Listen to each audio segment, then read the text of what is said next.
Who had the Robben Ford signature model? Oh, never mind. I got it. There we are. Hello. Yep. Morning. Have it.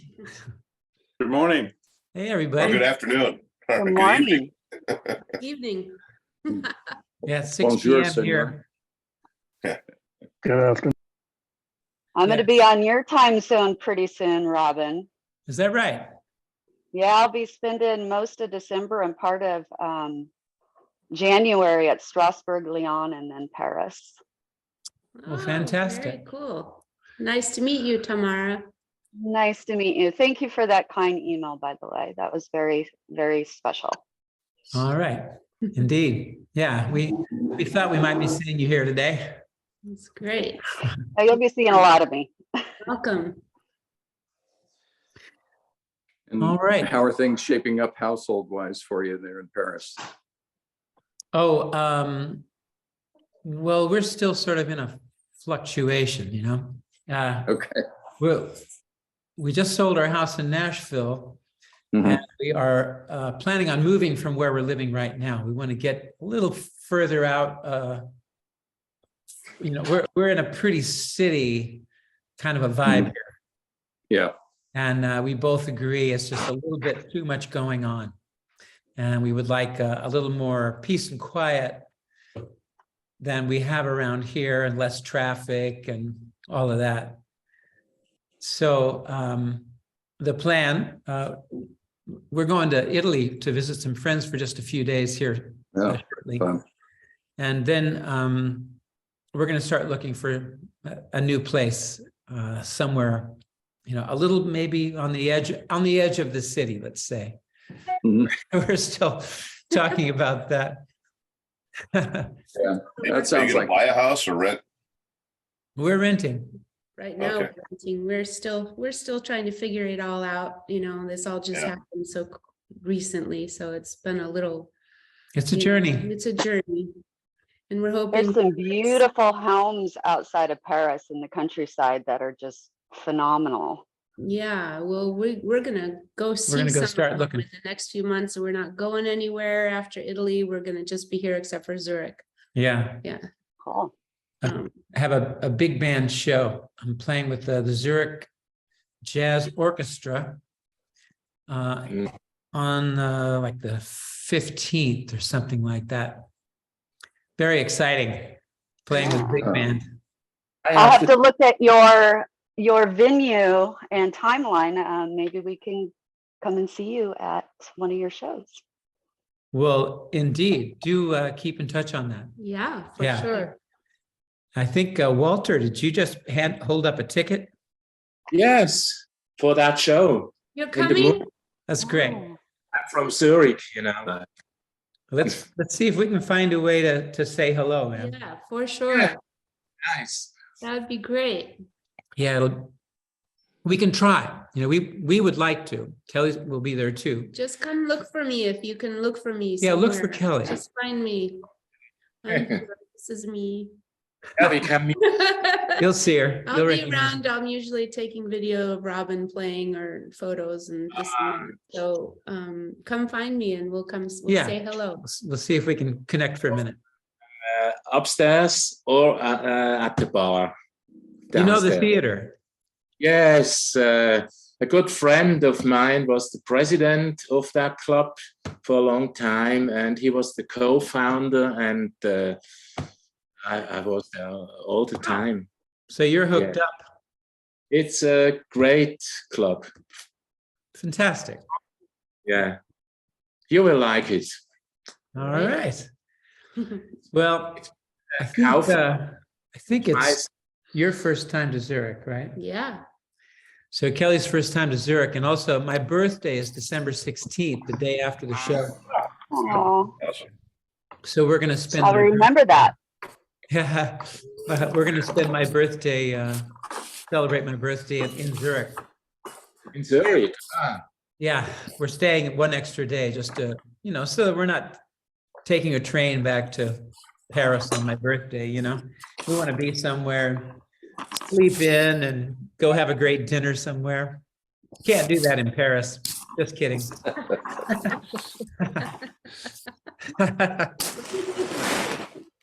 Anything you like.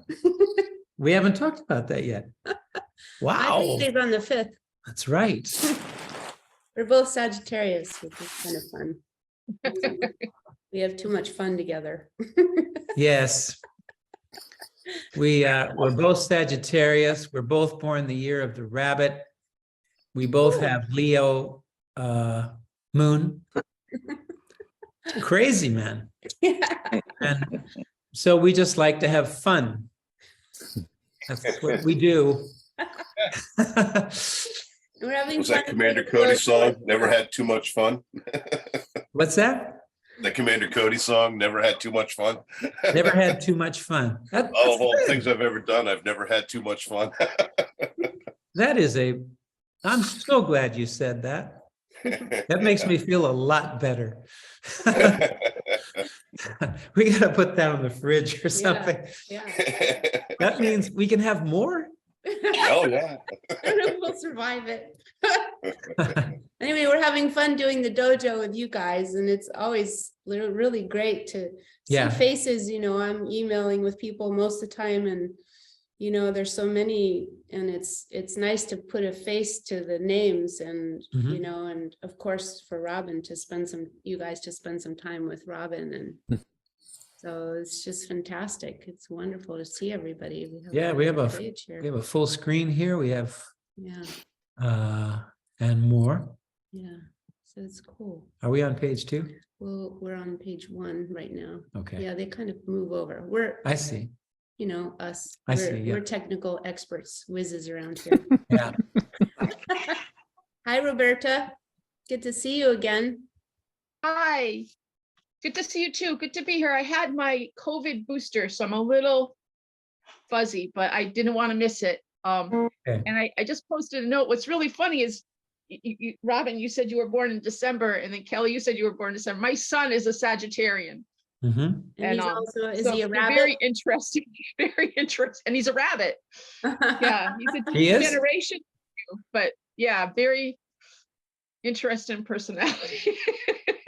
I wouldn't trade him for the world, but yeah, I guess I admire Sagittarians because I think Emily Dickinson was a Sagittarian. So was Keith Richards. Huh? You know, I like your sassy. I always think Sagittarians are sassy. A little sassy, can be. Beethoven. Bold.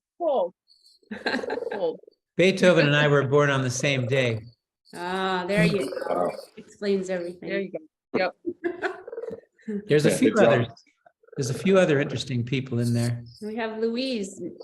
Hi, Louise. Nice to see you. Nice background. Yeah. Hiya. This is your first time here? Yeah. Welcome. I Yeah. was born in December as well, actually. What? I was born in December as well. Ah. Fantastic. When? Don't ask. No, the day. The The day. Day. Christmas Day. Oh, Wow. that's a drag. Mm. So how are you enjoying the French wine? Very much. Oh, sorry. Cheers. So anybody have any musical things that they would like to talk about? Yeah, I do. And that would be whom? Jim. Yeah, Jim. I think maybe just raise your hand like this. And There you are. James Yeah. DeVore. Because we want to have Yeah. everyone on the screen. Oh, we James, have just call me chat Jim. open. Yeah. Oh, Kelly has a Okay. question, apparently. Yeah. Go ahead, James. I was like, I was interested in that 12-tone theory. I did get that Slominski thing, which I'm trying to get to you guys. Yeah, we got it. Oh, you got it. Good. And I'm really interested in the 12-tone theory. Mhm. And So James, you wrote us, right, and said that you had you found the He PDF. sent it to me. yes, Yeah. I got it. Kelly has got it. Yeah. awesome. I actually saw that. I think I know what you're talking about. It's just free. It's it's the book, and just like that, you know. Now this book, like I've bought it years ago, and really never did anything with it. I bought it again and really never did anything with it. And the reason is, you know, it's dense. It's noticed that. really dense. And of course, it's not for guitar, it's for any instrument. And so if there's no tablature, of course, you know. So Right. it's scales and patterns. Nikolai Stalemski's the thesaurus of scales and patterns. Mhm. And so it is it's not exactly musical, you know. It's not musical. I mean, it's more mathematic. It's more mathematical. And I think, you know, we were discussing it because I think the 12-tone thing came up, right? And that's what you're referring to, James, the whole Right. notion of 12-tone, a 12-tone world, shall we say, you know? Because whenever you're playing, as we do, basically, you know, you're in a key and you have a scale, and you have all the chords that exist within that harmonized scale. So the 12-tone situation basically creates an environment where any note is correct, unless you don't like it. That's about, you know, that's the only, you know, the only downside is if you don't like it. It was always done. I mean, I think I can't tell you. I'm in no way an expert on the 12-tone theory. You know, Schoenberg, he's the guy who kind of made it famous. Apparently, one of his students actually was a little ahead of him on it. But what you have is a situation where if you play a C, and then well, if you can play any of the tones between C and C, right, octave up, so that there's your 12 tones right there. Right. And the way that it works is they're basically displaced, you know. And something I said the other day, which I had never really put it in that context before, but it just becomes like constellations of stars, you know.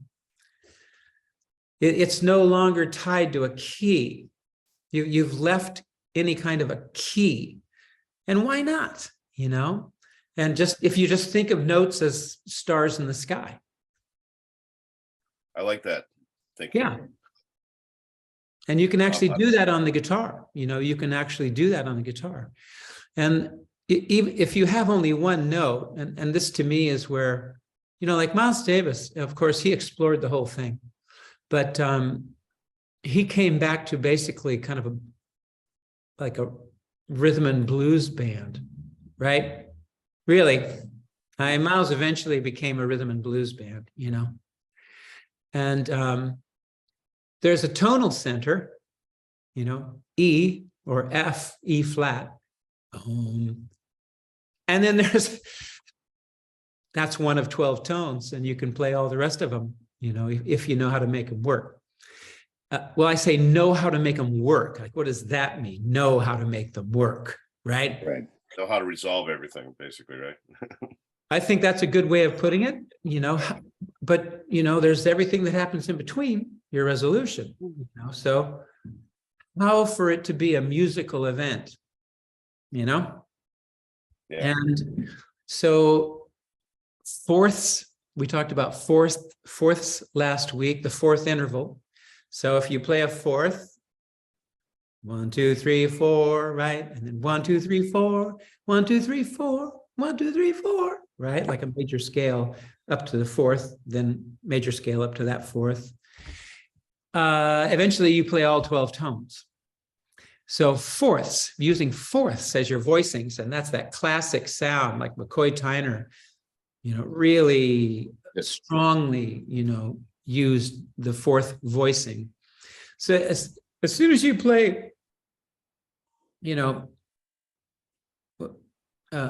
particularly if you have like key of D, G, C, all right, you can just keep going.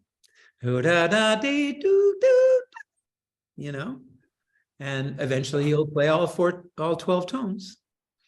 So you can cluster them. They don't have to be far apart. And pretty soon, you know, you're working with a tonal center. And a lot of musicians, even, you know, like Ornette Coleman went away from a tonal center. He dropped the tonal center. Eventually, they were even changing tempos, you know, in the middle of a song. Who's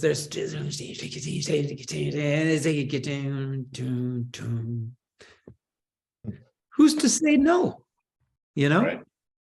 So this is freedom. That's the free thing, you know?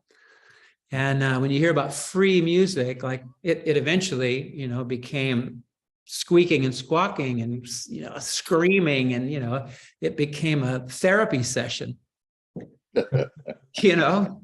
Yeah, Really? Yoko. Really? Yeah. And it just becomes, you know, an emotional catharsis, you know?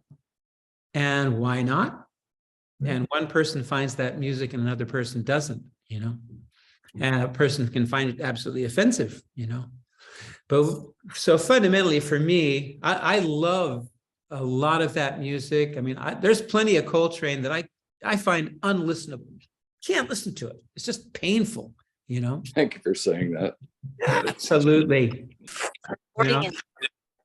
So it's up to you to decide what's musical or not for you. Yeah. And the 12-tone idea, you know, just that idea that it's just stars in the sky and they create patterns here and there, you know. You can create your own patterns. And fourths. Fourths are really, to me, that's what unlocks it in a very musical way, you know, because a fourth to a fourth to a fourth to a fourth to a fourth. It's all, there's a logic there.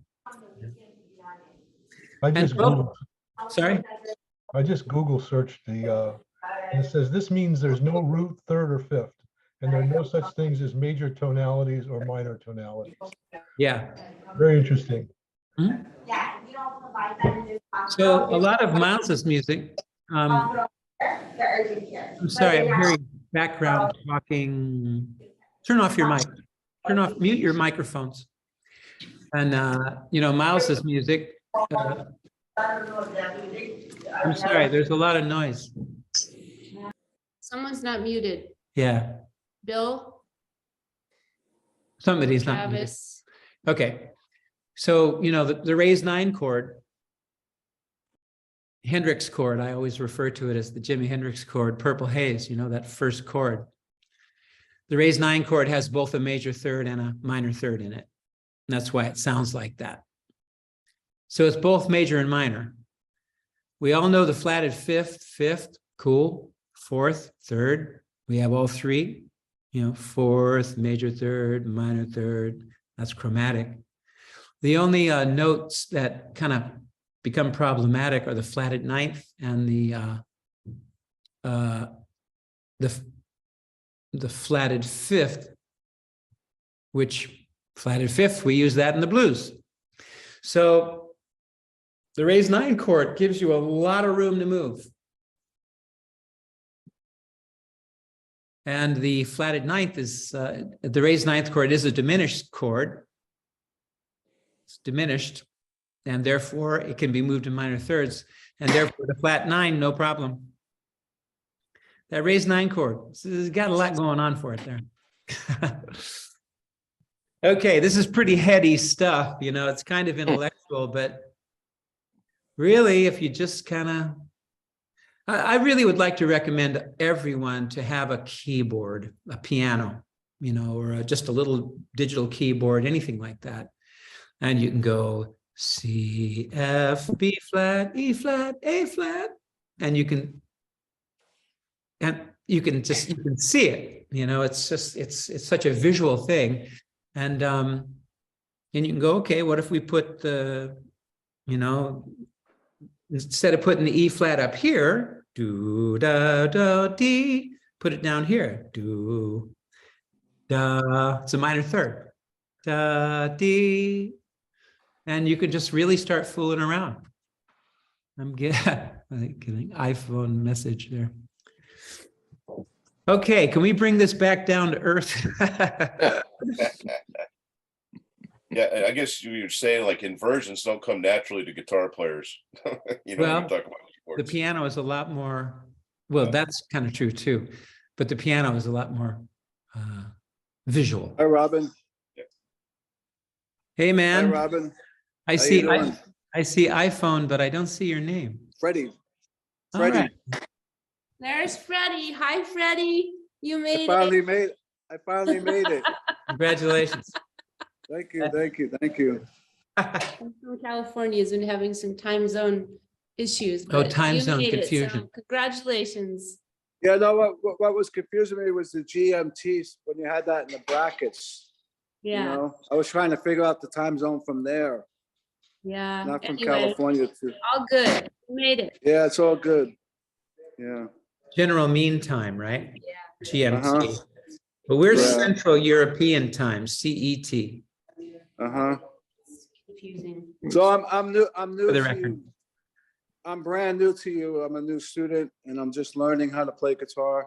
I've been playing for a while, but I just want to learn better, you know? Sure. So how I came across you was through a PRS video. They made your guitar. That's how I found you. Ah, what a trip.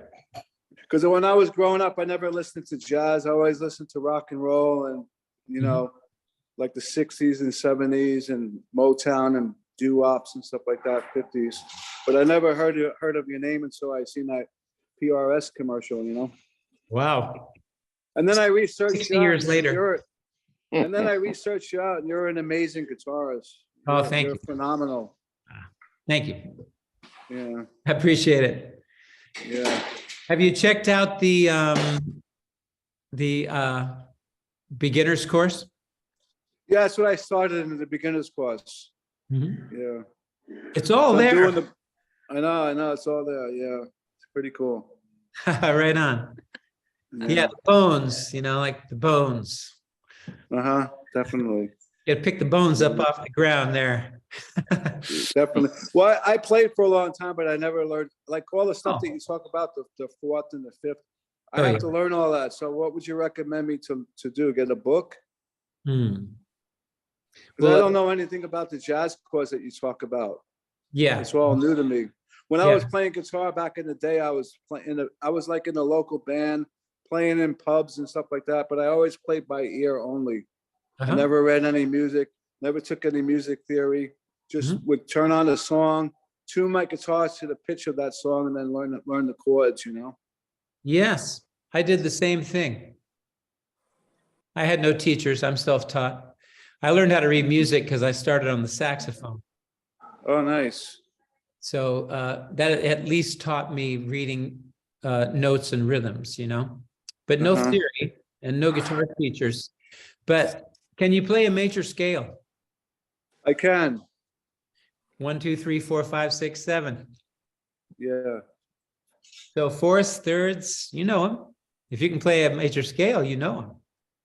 So I have to, so you would suggest I have to learn all the notes, right, of each scale. Like when I press on a string, what note is that, right? That's what you would recommend too. Well, of course, you know what key you're in, right? If you're playing a song in A, Yeah. in the key of A, so your low note is A, and then Uh-huh. play the scale. Okay. Those are the tones. And I'm learning a little bit about root notes too. I never heard of that before until recently. So Oh, that helps. You know? yeah. The root or tonic, it's sometimes referred to as the tonic. But it's So also, so in your teaching, do you have those in your courses, like learning the scales and stuff like that? 'Cause I'm just starting in the beginning. yeah. I put a lesson, I think there were 2 or 3 lessons kind of back to back in the beginner's course where I addressed the major scale and Okay. and harmonizing the major scale. But when I looked at all the other material that was in there, it was all blues based. And I felt like this maybe doesn't belong in the beginners. And I think we moved it to the intermediate.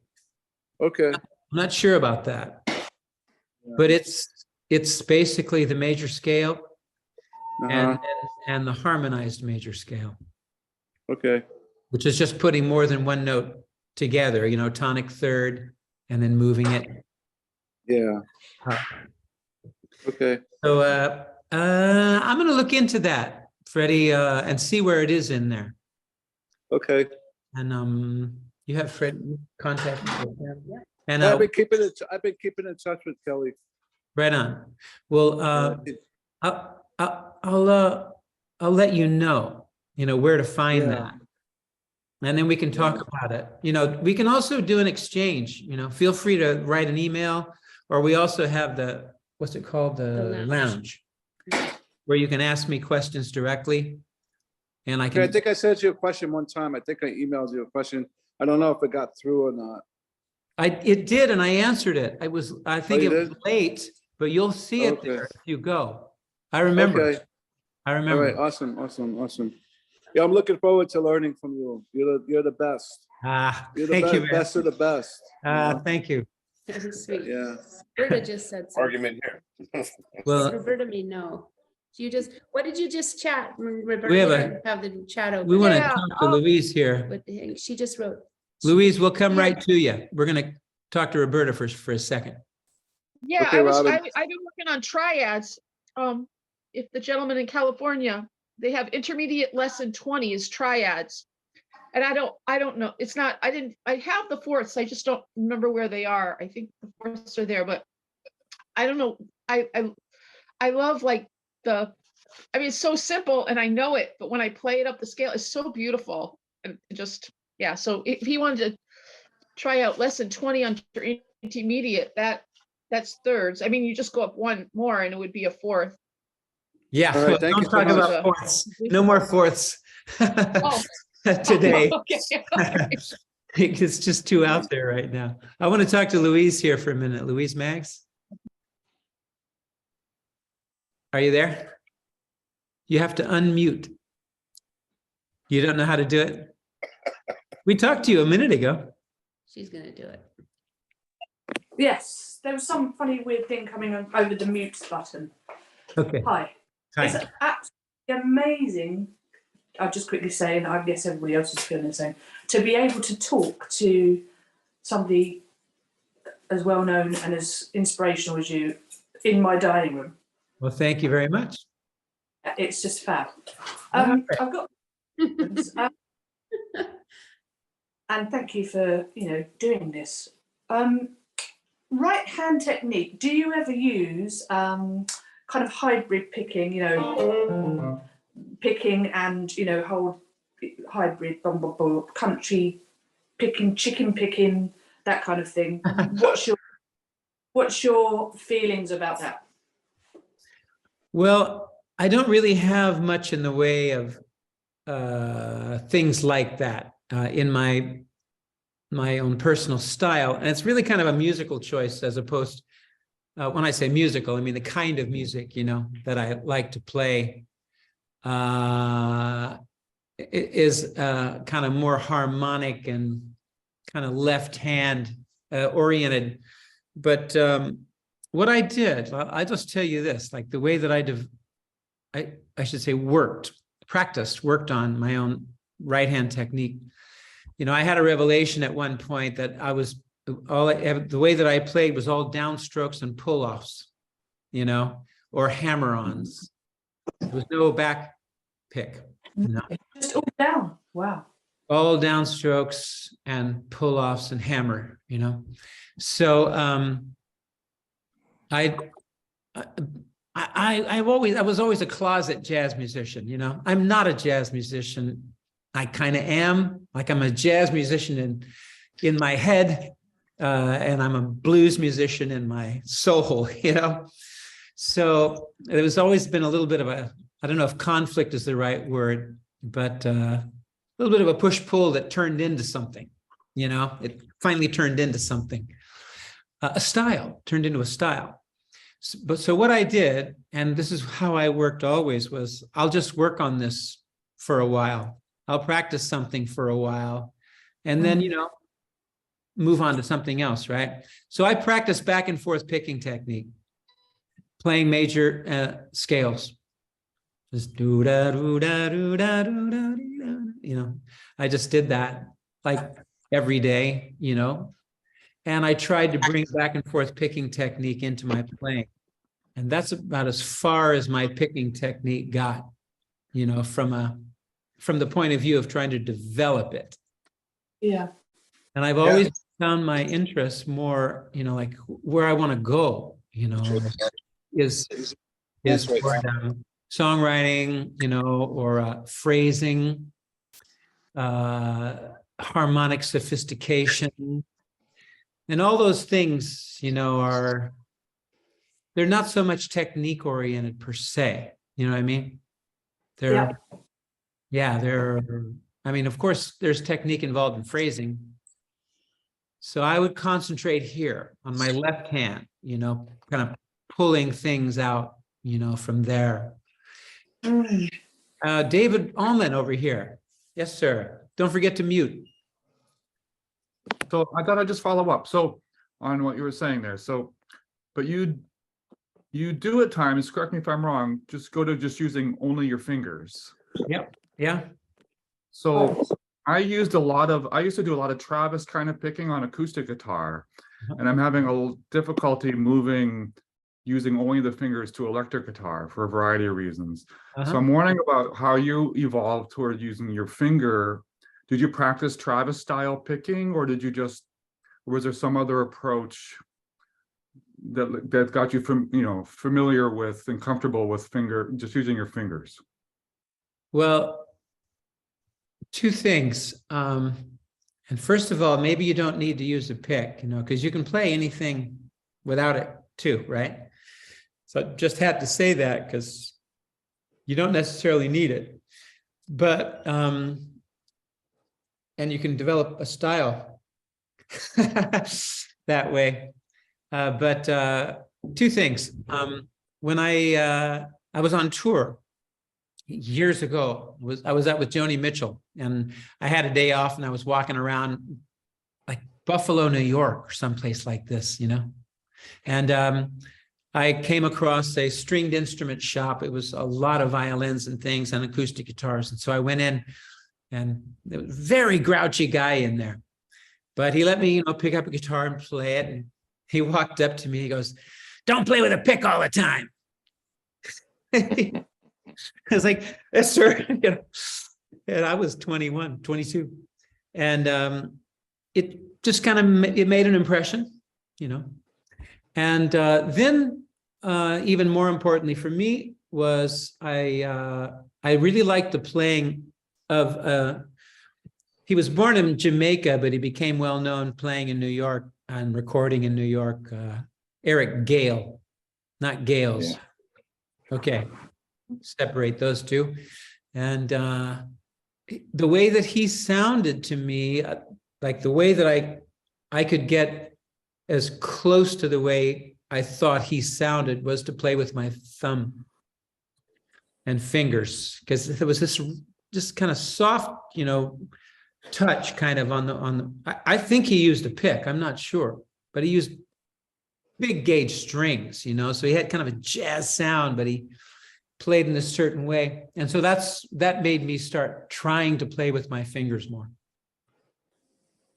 So and again, just trying, you know, I just applied myself to it. And I remember the first time I did it, recording was there's a song called "Need Somebody" on my first solo album, which is called "The Inside Story." And you hear it big time on there. And I'm just kind of learning how to do it. And I'm trying to play like Eric Gale. And it's a very distinct departure from all the playing on the rest of the record, you know? So it might be worth a listen to. "Need Somebody," yeah, from "The Inside Story." But damn, man, if you've got that technique, you know, shit, you might be able to do something really cool, you know, just sticking with it, but changing up the music you're playing. Mm-hmm. The struggle I have is like, the acoustic guitar that I have with the strings are just a little bit different spacing. Mm-hmm. And so there's that. And then The other weird thing, and this is really weird, I know, that I have these like kind of like James Taylor style fingernails thing, like they're acrylic. I did that for the acoustic. Yeah. So, but on an electric, it's a totally different ball game, right? So it's like they Yeah. get in the way actually on the electric. Yeah, I Right. can't imagine that on the electric. I totally get that. Yeah. Mhm. So yeah, then use a I have pick. to commit to one. I'm gonna have to commit, I think, to the electric. Well, do you? I don't know. I don't know. All All right, right. Robin, I gotta Thank go. you. You're welcome. Robin, Yeah. yeah, I gotta go. I just wanted to meet you and say hello to you and introduce All right, myself Freddie. to you. Thank you, I'm man. at work. I'm at work right now, but I want to make sure I can get into the Zoom meeting. And you We too, are- Kelly. Thank you for everything. Looking forward to your lessons and stuff. We're Have a flattered nice that day, you would everybody. join us from work. Oh, thank you, thank you, thank you. All right, Robin. Bye-bye. Take Take care, man. care. Bye. Somebody else down there. Raise your hand because that's easier for us to see. Do we see? Me. Sorry, Chuck. Oh, Chuck. Okay, we Yeah. can't see your face, but that's all right. Just Raise yeah, this- quick question. I'm kind of experimenting with different picks. I've used the same kind of thickness of a pick and trying to figure out something that works for rhythm. I'm getting more focusing on your rhythm courses, both TrueFire and on your website. And I've noticed the thicker picks that I was using, I'm starting to see the limitations of a really heavy pick.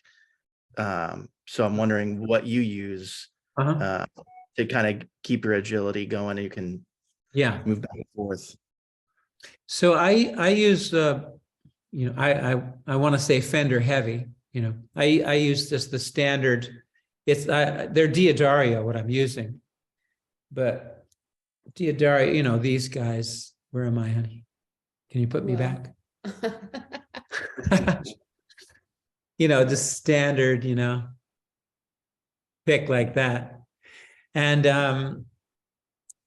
sometimes, and this is something I started to realize this as we were talking about picking technique, that I actually do use the butt end of the pick for the most part, but I will use the tip of the pick for certain rhythm things.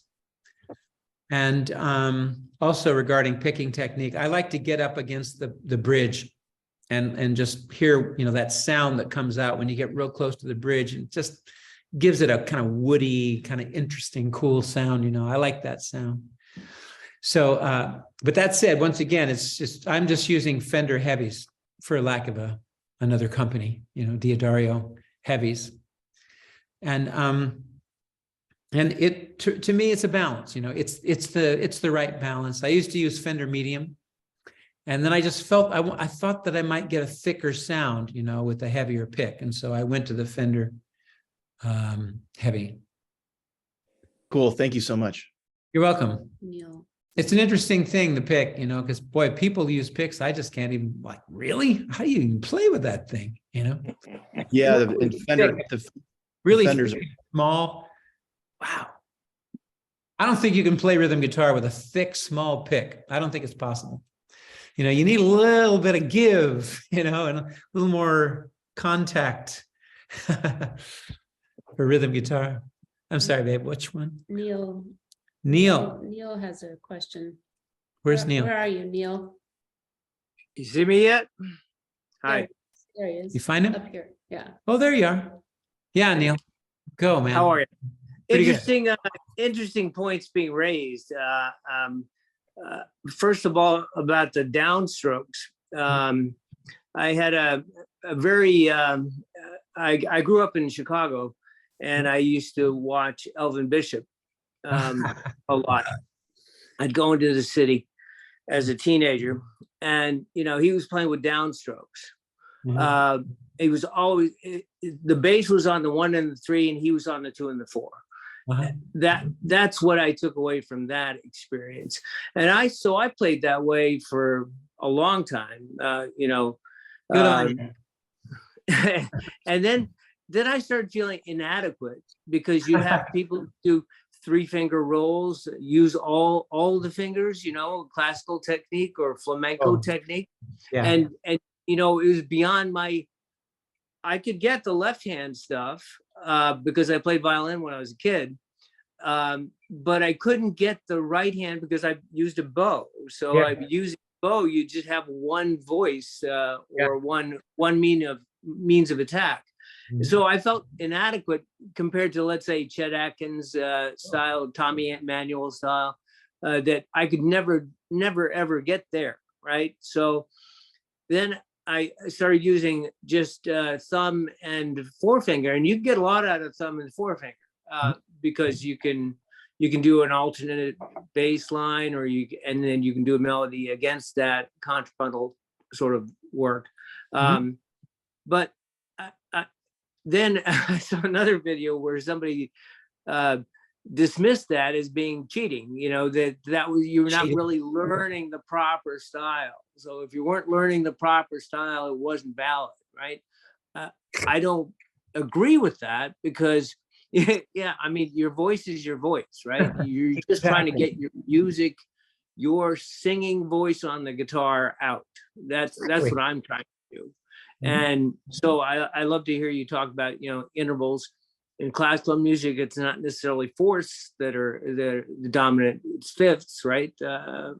Would I be correct in that? It depends on the composer. Yeah, the composer. Exactly. Yeah. Beethoven. Yeah. I'm also Sagittarian, born on November 29th with a Leo moon or whatever that is. I don't know what year that is. But I don't know what that means. Yeah, maybe a lot of fun or a lot of passion for the music or the guitar. So a lot of interesting points raised. What is your feeling about? Is your right hand technique more random or suitable to the phrase, or is it by mathematical design, or is it by a pattern? And what do you think of patterns versus just playing a note in the moment? Well, yeah, the way you put it about, you know, I think the most accurate of the description would be that it has to do with the phrase, what it is I'm playing. If I'm playing fast, you know, I'm probably playing with back and forth picking technique, you know, and always the butt end of the pick rather than the point. That's more of a rhythm thing, you know, or a texture thing. But, you know, beyond that, I find myself, you know, I'm like flipping my pick, you know, in between my fingers and playing now with my, just my fingers, and then it's back and I'm playing, you know, so it's it changes. It really does. 1, 2, 3, or are you just? Well, yeah, I mean, I always say, you know, that, you know, you hit the string with the finger closest to it. You know, I didn't think about it too much. I just, you know, that finger's the closest one to it, so that's the one I use, you know. And do you use mostly the flesh, or are you doing rest strokes? You know, classical rest stroke where you come down to the string. no, I don't do that. No, you don't do that. I don't have any classical technique at all, you know, none. I do a little bit of the kind of bossa nova bass chord thing, you know. Yeah. But that's not soloing, and I think we're kind of talking about soloing. Yeah, well, that was my metamorphosis. I was raised in a classical background, Yeah. and then I had to learn where the flatted fifth was and what that was all about, and 13th chords, etc. So let me just say to you guys, you know, you guys who have grown up playing with your fingers, have you heard this kid? I say kid, I mean, he's probably late 20s now, named Matteo Mancuso. Of course, he uses I mean, wow, classical technique. Yeah, and it's all fingertips, and he's absolutely phenomenal. So, I mean, that's, you know, one possibility. You know, of course, he's kind of a virtuoso, And I never compare myself to virtuosos, nor do I try to compete with them or try to accomplish what they have accomplished, you know. I'm a blues guitar player, and I'm always just trying to get better, but it's more like, you know, make the most music that I can in whatever way I can. So I'm sorry, honey, I just had to see myself. Oh, sorry. Yeah, so everything I do is very spontaneous, you know. I mean, I practice certain things, and you know, my kind of key way or what's going on when I'm playing, I like not knowing what's going to happen next. It's important to me to have that kind of openness, you know. And then whatever the technique that applies to that moment, you know, is applied. And I feel like a very limited, you know, guitar player. And I've just done as much as I can to make strengths out of my weaknesses. Whatever my weakness is, I've made them strengths, you know, by not being able to play as fast as people that I admire. I better play something really musical, you know? So it keeps me melodic. It keeps me soulful, you know, because it's like, I got to be saying something here, you know? I'm actually doing this. People are listening, you know? I need to be doing something musical. So that's always been my focus, you know, all the way down the line. It's like, am I doing something musical right now, you know? I mean, that you know, really, you know, I kind of cracked the competition layer, probably in my early 30s. I started moving away from any kind of competing or trying to be something that I was not, like trying to be John Coltrane, you know. And I would never say trying to be any guitar player that I can think of, because I stopped trying to be any other guitar player a long time ago. You know, so find your own way of making music, you know, with whatever it is you have, you know. And for me, composing was very helpful in, okay, this is, you know, I'm writing the song, you know, and I'm imagining how the song goes, and I'm imagining, you know, what the other instruments are playing, you know, and how it feels, and how do I manifest my chop, you know, in that environment. And if I'm trying to manifest my chop copying a song by somebody that I admire, that's practice, but that's not making music, you know. That's how I see it. It's practice. And then you make music, you know. I see a hand up here, Simon. Yeah, the question pops into my head when you're thinking about the headspace that you're in when you're about to play or you are playing. How much of, and then it made me think about the musicians you choose to play with. How do you have a preference for, like, being called in for a gig to jam with people, or you're forming a band, or, you know, how do you choose the musicians? Is that part of the sort of randomness of things that leads to inspiration? How does that go in life for you? Oh, it's a constant struggle to be able to find people to play with, you know, who kind of share my sensibilities. Mm-hmm. And the only place I've found it has been in that, you know, like that kind of versatile element in like jazz players who play other things. Right. Well, you know, they're not just great jazz players, because those people are pretty much one-track minds, you know. But people like, you know, who have, they have versatility, you know, and they can play in a variety of environments.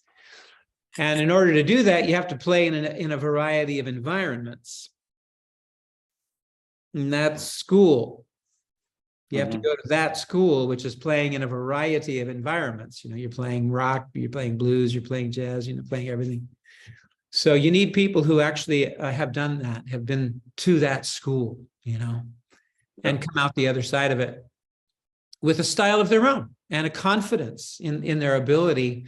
I lost your picture there, Roberto, but it's okay, I guess. You know, and a confidence to be able to, you know, hang anywhere and not worry about it. You know, I play with people who are far better players than I. You know, they're better musicians. They're schooled, they've gone to school, and they've come out the other side, still musicians, you know, musical, and can play in a variety of styles. But I don't worry about it, you know. I'm like, well, this is me, this is the way that I play, this is, you know, and I'm good. And, you know, if you like it, if we can play together, great. If we can't, I don't care, you know. I know what you mean. It sounded exactly like that on Common Ground, your recent release. You were so very different on all the tracks. Was it true that you felt free to do anything else at all because you didn't have to worry about what anybody else was doing? It's really great. Yeah. Like that situation, that's perfect, you know, because everybody's just, you know, you want to hear them play, you know, and they, you know, everybody has that thing and it's all here. Big ears, you know, just big ears. And that's the kind of person I like to play with, somebody who's got big ears, you know. I was very flattered by this. I did a record with a great drummer and a great friend who passed away, Jerry Granelli. But on in the band, it was the two guitar players, me and Bill Frisell. And I've actually made a second record with Bill and with Jerry, with Bill, that I'm very proud of. It's called Dance Hall, Jerry Granelli. You got to hear this. If you're not hip to it, if you like me, you got to hear this. Dance Hall, Jerry Granelli and Bill Frisell. But earlier with Bill, and I saw there was like an interview with Bill Frisell talking about that first album we did years ago. Kenny Garrett was on it. And Bill said, you know, Robben's not listening to himself. He's listening to you when he plays. And I thought, that was just such a flattering remark, you know, because that is what I'm doing. I'm listening. I'm taking a solo, but I'm listening to this, you know. And everything happens, you know, it's a holistic environment, you know. Sure. And it's so hard to find, you know, and it's very expensive if you find it. Yeah, right, you're welcome. I miss you. You went away. I'm cooking dinner. Okay. Kelly's making cabbage. Yeah. Rob, remember this logo here that you used to have? Let's see if you can see that. I don't know if you can read it. Yeah. And Full of Soul. Yeah. That was the, do you know the album? Was that one of the Blue Line album? Yeah, exactly. Yeah. That the album wound up because the record company thought it was a better idea to call the record Handful of Blues. I wanted to, the original idea for the album, I'll tell you a little story. Tom Breckline, the drummer, and our manager, Dal Booth, we went into a restaurant and we were looking for a table. And we were talking to the woman at the receptionist there, and Dal Booth, my old manager and still dear friend, you know, he said something that was sort of like out of could have been misinterpreted as sarcastic or mean or something, and he's not that way at all. And then he goes, "Oops, mouthful of what's the word? Mouthful of soul of, you know, you put your foot in your mouth. That's right. You know, you put your foot in your mouth, you know, Mouthful of foot. Well, no, you say, boy, I put my foot in my mouth right there, you know. And I thought, mouthful of soul. This is the way my mind works, like all the time. I hear something and I rearrange it and I do something else with it, you know. Mouthful of soul. And then I thought, we got to call the next record Mouthful of Soul. I like that. We had a whole idea of like a painting of like Rin Tin Tin, you know, in a golden circle with a shoe in his mouth, you know. I mean, we were very excited about this, you know. And then the record company's like, you know, we really prefer it if you call the record Handful of Blues because you're a blues band. And of course, people need to know what you're doing and, you know, all that maybe true bullshit. So it wound up being called Handful of Blues instead of Mouthful of Soul, which I thought was, it's funny. Yeah, I think it's great. I never liked A&R people, you know. What do they know? Nothing. Nothing. Yeah. Mouthful of Blues is better. Mouthful of Blues. Well, That's better still. I like Mouthful of Soul. I'd beg to differ. Oh no, yes, better. It's better than I meant. It was better than the one the A&R people chose. Yeah, Handful of Blues. Oh well. But Handful of Blues is actually pretty cool. You know, it turned out pretty cool. It's just not funny. No, it's not. That was a good era for you, though. You know, I enjoyed the Blue Line. I really enjoyed Roscoe Beck. Yeah. And Tim Breckline. Yes. Have you listened to Live at Yoshi's? Yes. Yep. Cool. So I've heard that. Up here. Okay, Tomorrow, they switched places. That's why I got confused. Roberto, I think tomorrow. Roberto. Asked first, I think. No, Roberto was up there. Yeah. We'll come back tomorrow. Yes. Can you hear me? Roberto? Yes. Yep. We can't see you though. Yeah. Just a quick question. You were talking about composing, and I wanted to ask you if when you're composing, and you imagine all the other instruments apart from the guitar, and do you have the right idea and the perfect idea of what they are going to do to play, or you just have a line and tell them to play on that? Well, pretty much, you know, what I bring to the studio is a melody, you know, a guitar part, and a bass line, you know, and drums, you know, it's just you wait and see. But Okay. I generally have a bass line in mind, chords, melody, and drums is always that wild card, and kind of you know, once again, there are very few guys who, and that's why they're all on all of the records. There are very few drummers who can just give you something great that you didn't think of, and you know, is wonderful, and you don't really necessarily need to talk to them. And if you do talk to them, Right. They understand perfectly what's your idea. I mean, not my idea, it's their idea. well, they are, yeah. That's what you want. You know, you want guys who actually have a better idea than you do. But again, bass lines, I usually have a bass line because I don't want some guy over there fishing around, you know, and unless it's Daryl Jones, you know, or, you know, there are some guys, you know, who are going to do something cool. And you can kind of count on them for that. And that's why you called them. And that's why they're so expensive. So it's hard to have them. Thanks so much. Yeah, You're very interesting. Thank you. You're welcome. Tomorrow, one more time. Can you hear me? Yeah. So what is your take on alternate tunings I don't use and them. building creativity when you feel very stuck? Yeah, so alternate tunings, I don't use them, so I really have no You comment don't? there. Okay. No. Okay. But the other thing I can address when you get stuck, right? Mhm. So first thing to do is put it down, right? That's the first technique, songwriter's technique. Stop.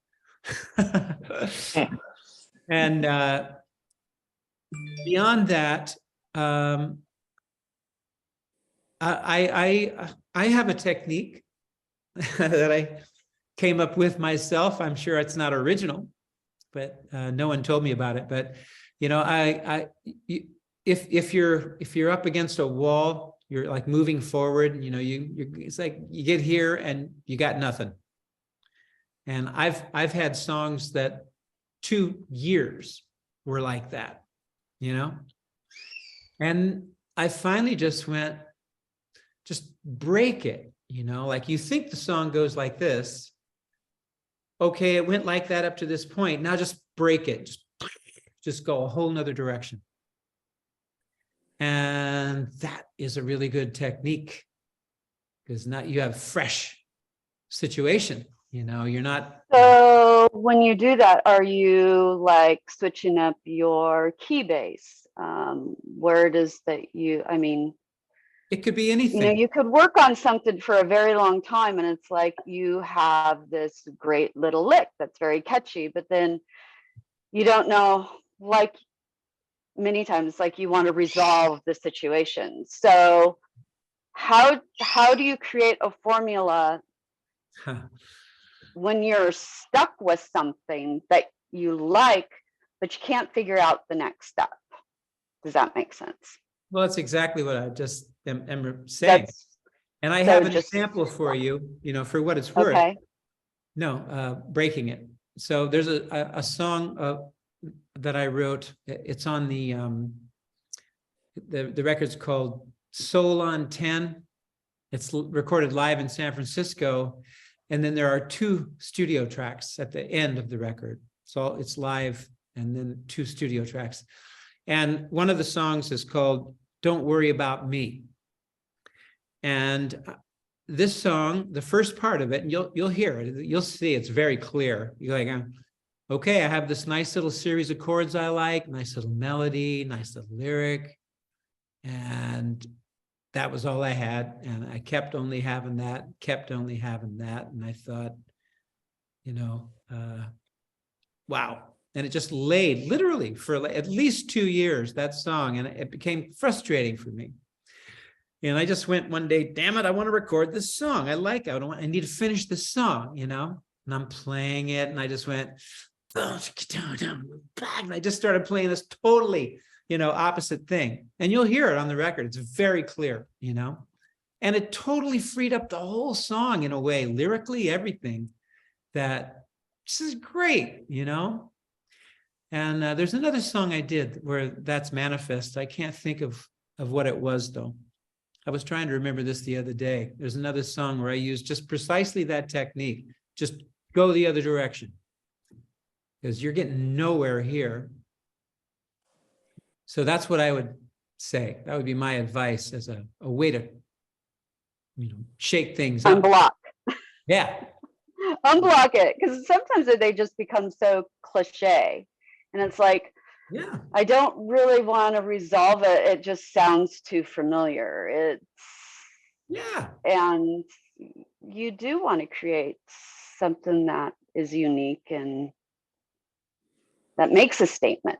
I mean, yeah. So you have to. Why would we be in this position in the first place? Yeah. So you need to break out of your rut, you know, and. So that's why I'm here. Yeah. Well, thank you. Get me out of this rut. I dig it. I get it. I can buy all the guitars I want and you know, it doesn't solve anything. Doesn't help. It really doesn't solve anything. No. You know, they all sound the same, you know, a new pedal, a new amp. It's like the reality is it's more than that. Yeah.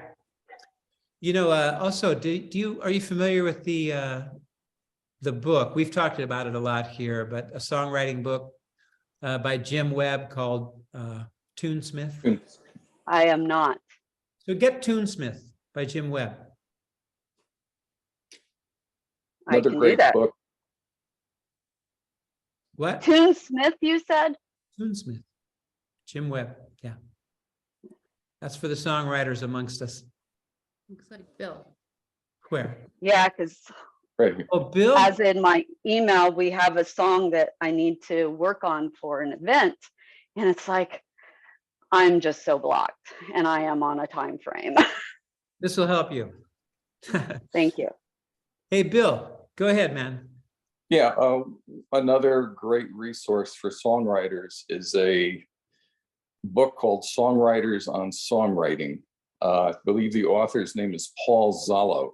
Mhm. He's got interviews with probably about 60 of the world's best songwriters, and the advice that you get from them is very practical and very real, and they address, all the glitches that you run into in the process.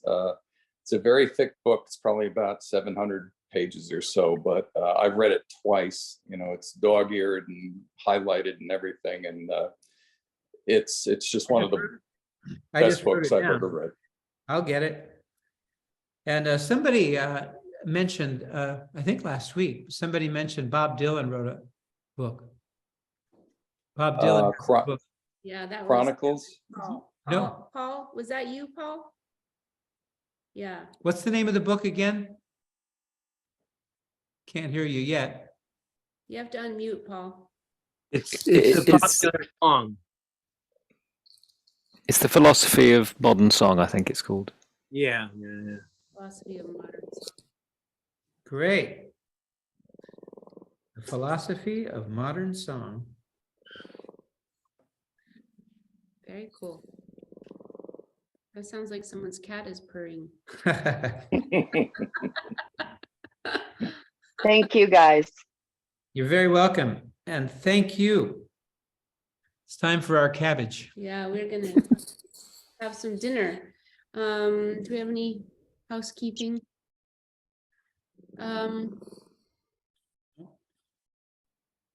Well, we're halfway through converting everybody over to the $15 a month membership fee thing. So thank you everyone for your patience on that. And we're going to be in Paris for a while as of next week. So things should be settling down. And yeah. we've got a bunch of videos lined up that we're going to be posting. We just posted the Yellow Jackets. Did everyone see that? The Yellow Jackets, the beginnings of the Yellow Jackets, that's up on the website. And we've got a new songwriting coming on, I think Monday, hopefully, on a song Robben wrote called Wild Honey. And yeah, we're just, I'd be curious, like if anybody, I have gotten the feeling, especially from Thomas, hi Thomas, that it'd be cool for a way for us to figure out like a way for you guys to like hang out somehow sometimes. I don't know, in a Zoom or the lounge doesn't seem to really be working very well. And so if anyone has any ideas about how that could happen, so you guys could get together as like a dojo student community and share with each other and learn from each other and share resources like we are here, I think it would just be super cool. Or play with each other, I don't know, but if anyone has any ideas about how to make that work, I will do my best to try to make it happen on the website. And so just email me at kelly@robbenford.com and just let me know. Yeah, Thomas? I think that it magically happens before Robben actually comes on. We have this little community that goes on that's magical. That's a good idea. I mean, we could open it. What we open could it do a half is an hour before. We could open it up. Yeah, I mean, half an hour or an hour before, and so you guys could all just hang out. Yeah. Like I was noodling before the meeting here, and I didn't know my mic was on. And somebody said, I said, oh, I'm just playing. And somebody said, no, turn your mic back on. So then I have had a situation where somebody said, what were you playing or what was that? And it was just magical. Like we're all sitting around, just hanging out. Yeah, So Yeah, that's a great idea. Let's open it up. we'll open it up We'll a open half it an hour up or, before. like, Yeah, I guess, I mean, there is a delay, so you really, because I give lessons on Zoom once in a while and try to play with somebody on Zoom and it's like, it doesn't really. Oh, hook but it's up. not so much about playing. Just No, the- you're right. No, you're right. Yeah. Yeah, exactly. Yeah. But so I was just speaking about trying to play. I have Yeah. a student that I've had for 40 years. That's it. We try to play together and it's like, nah. Yeah, it's not we gonna can work. exchange all kinds of things. Yeah. I can play a phrase, he can play a phrase. But it's cool how it happens before the meeting. I'll shut up. Right on, man. Sweet, Thomas. Thank you. Let's do that. And Hey, yeah, that's the perfect that's idea. a great actually. idea. I love that. And Perfect. Damon, just where'd you go, Damon? We lost you. There you There he are. is. What were you saying? You said something. I was just adding to what we're all speaking about, that some kind of monthly hang where we could all just sit around with our own instruments and kind of investigate one another's playing and technique would be, equally as amazing. I know that you two have limited schedule, but if we can get together once in a while, it just adds to the dimension of what we can achieve here on the dojo. Well, does this make sense to you? What we're talking about here? Like Absolutely. Opening it prior. Yeah, absolutely. It serves the same purpose and it becomes more frequent that way. That would be amazing.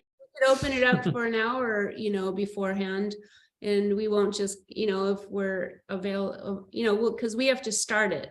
Because I'm just, I'm not a Zoom expert, but we have to start it. I don't think we can just start it for you. I think we have to start it. But it's a great idea. Let's do it. Let's open it up like 45 minutes before, and let's check it out and see how that works. Yeah, and we're not quite on, and so we can sort of see what you guys are doing, and it's super cool. I just love all of you guys just hanging together and being together, even though we're in all different parts of the world. It's just a very cool thing. So creates a community. Yeah, super great. No, and that's what we want to do here. We want people to. That's what the dojo is. That's what the dojo is. That's right, Thomas. You got it. Thomas has been here from the beginning. So sweet. All right, you guys. What do you think? With your cabbage. Dinner. I guess a tomato sauce. Stuffed cabbage. Stuffed cabbage with a tomato. All right, everybody. Thank you. Thank you. Night. Bye. Thank you. Bye. Bye. See you next week. See you next week.